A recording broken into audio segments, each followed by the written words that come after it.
Assalamualaikum dan salam Malaysia Madani. Bersama saya Suaran Shah dalam Berita Pagi Sabah, edisi Ahad 1 Disember 2024. Peraduan Hadiah Puisi K Bali 2023-2024 berjaya menarik penyertaan 44 manuskrip kumpulan puisi hasil karya 42 penulis dalam dan luar negara. Penyertaan itu menunjukkan perkembangan baik kepada gerakan bahasa dan sastra kebangsaan di Sabah.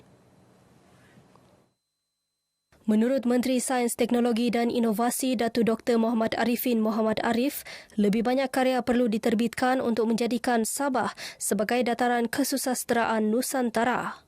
Satu manuskrip lebih 50 karya, lebih 50 puisi dan saya harap tahun hadapan akan bertambah lagi penyertaannya dan yang sangat penting karya mereka sebahagiannya dibukukan atau diterbitkan.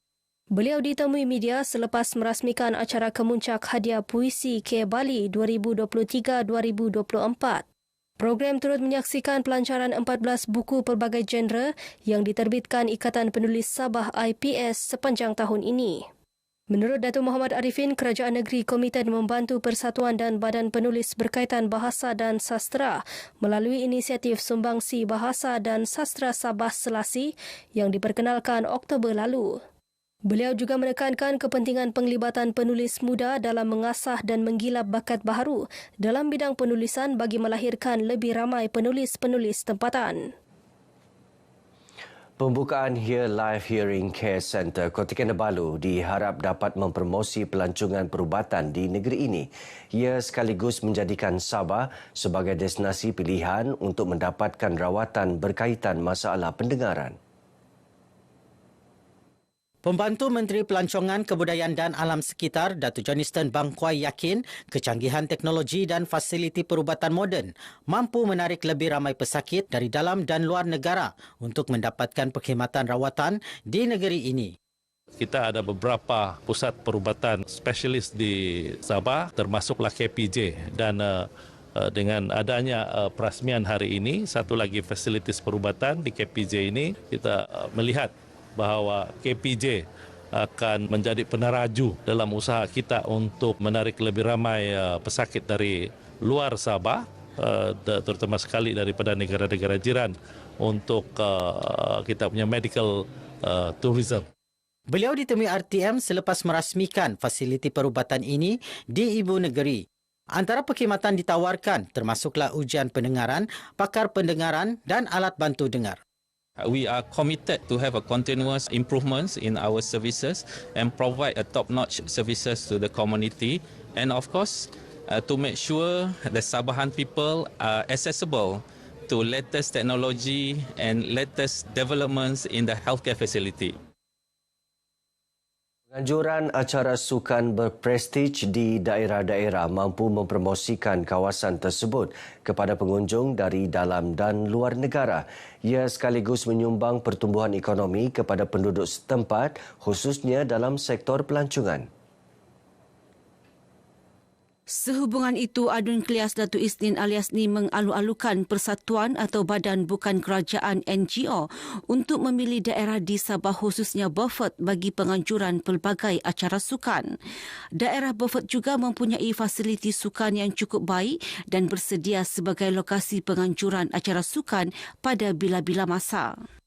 Kita di Beaufort ini mempunyai fasiliti yang cukup dan kita mempunyai kaki tangan kerajaan, khususnya daripada Kementerian Belia dan Sukan yang sentiasa memberi bantuan, sokongan, dan saya bagi wakil rakyat sentiasa bagi sokongan setiap pertandingan ataupun setiap apa saja bentuk event ataupun pertandinganlah yang dibuat daerah, insya-Allah, dan kalau boleh lagi banyak lagi bagus. Datuk Isnin yang juga pembantu Menteri Kerajaan Tempatan dan Perumahan berucap merasmikan Kejohanan Taekwondo 2024 kali ke-6 di Dewan Seri Panglima Muhammad Dun Banil. Kejohanan ini adalah satu aktiviti Persatuan Taekwondo Global Malaysia daerah Beaufort dan Negeri Sabah untuk belia dan beliawani sejajar program kerajaan menerusi aktiviti rakan muda wajah diri di samping kempen membanteras gejala sosial dalam kalangan remaja. Kejohanan disertai 9 pasukan dari Semenanjung, Sarawak dan Sabah. Sahabat Amanah Ikhtiar Malaysia AIM perlu memanfaatkan media sosial untuk mempromosikan produk mereka secara lebih meluas. Ini kerana pendekatan itu tidak memerlukan kos pemasaran tinggi berbanding kaedah konvensional yang memerlukan banyak tenaga, masa dan wang ringgit. Sebenarnya untuk mempromosi hasil jualan ataupun IKS mereka, kita juga telah pun melibatkan sahabat kita kursus-kursus daripada kerjasama dengan pejabat daerah, pejabat adun MARA dan agensi-agensi kerajaan yang lain supaya mereka dapat pendedahan untuk memberi pasaran lebih meluas, lebih mudah, lebih cepat melalui aplikasi yang ada. Dan sudah tentu dengan adanya pendedahan ini, mereka dapat bergerak maju dan mereka juga dapat menambah nilai pendapatan mereka dalam program-program yang telah pun kita berikan. Datuk Ruslan yang juga adun Lumadan ditemui RTM selepas merasmikan AIM Fun Family Day.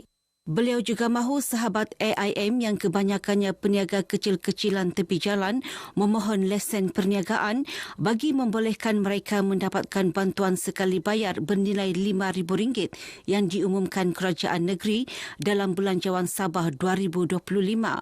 Bantuan julung kali untuk peniaga tepi jalan ini merupakan tanda keprihatinan kerajaan terhadap golongan berkenaan sekaligus sebagai inisiatif membasmi kemiskinan. Beliau turut berharap kerajaan negeri mempertimbang untuk menambah peruntukan RM7 juta kepada AIM Cawangan Beaufort tahun hadapan bagi membolehkan lebih ramai usahawan kecil-kecilan dibantu. Ketika ini, AIM Cawangan Beaufort menerima peruntukan RM13 juta, namun jumlah itu tidak mencukupi bagi menampung permintaan yang semakin meningkat. Senarai 40 penerima Rumah Mesra Sabah Maju Jaya SMJ kawasan Dewan Undangan Negeri Dun Tulit untuk tahun hadapan akan dikemas kini. Langkah itu bagi memastikan penerima adalah benar-benar layak untuk menerima bantuan tersebut. Adun Tulit Datuk Flovia Eng berkata ia sekaligus memberi manfaat kepada penerima yang belum memiliki rumah. Kita memang telah menyusun nama-nama penerima rumah SMJ sebanyak 40 buah untuk tahun depan, dan saya juga ingin mengambil kesempatan ini mengucapkan ribuan terima kasih kepada Yang Amat Berhormat Ketua Menteri kerana telah memperuntukkan rumah SMJ sebanyak 40 buah di Dun Tulit dan semua kawasan Dun lah. Dalam perkembangan lain, Datuk Flovia memaklumkan projek menaik taraf Jalan Sinaron Suk Keningau ke Linayukan Tongot sejauh 40 km kini dalam kerja-kerja pembinaan. Setelah siap kelak, kemudahan jalan raya yang lebih baik itu akan memberi pelbagai peluang sosioekonomi kepada penduduk setempat. Kejohanan Olahraga Remaja Asia Tenggara ke-16. Kontingen negara mengakhiri cabaran di tempat kedua dengan 10 emas, 17 perak dan 15 gangsa. Kejohanan yang berlangsung di Stadium Likas sejak Khamis itu turut menyaksikan 12 rekod baharu kejohanan dicatat. Kita semua bersyukur semuanya telah berjalan dengan lancar. Champion ialah Thailand dan Malaysia nombor 2 dari segi pingat emas. Tetapi dari segi keseluruhan pingat, Malaysia iaitu perak dan juga gangsa, keseluruhan pingat, Malaysia mempunyai jumlah yang terbanyak. Hari terakhir kejohanan, kontingen negara hanya berjaya menambah 1 pingat emas menerusi acara 200 meter lelaki yang mencipta rekod baharu kejohanan. Saya rasa happy sebab saya dapat deliver emas untuk Malaysia, and ini adalah satu perasaan yang sangat gembira sebab untuk SEA tahun lepas Malaysia dapat nombor 2 dan nombor 3 silver and bronze. Selain saya mendapat pingat emas juga, saya mencapai saya punya personal best lah. Saya juga ingin mengucapkan setinggi-tinggi penghargaan kepada saya punya coach, saya punya ibu ayah, rakan-rakan dan cikgu-cikgu di luar sana. Thailand mengungguli kejohanan dengan kutipan 14 emas, 6 perak dan 6 gangsa, manakala Vietnam di tempat ketiga dengan 8 emas, 4 perak dan 4 gangsa. Baik, paparan itu mengakhiri Berita Pagi Sabah kali ini. Menyusul selepas ini Berita Pagi Sarawak. Dari sungai hingga segara Palestin pasti merdeka.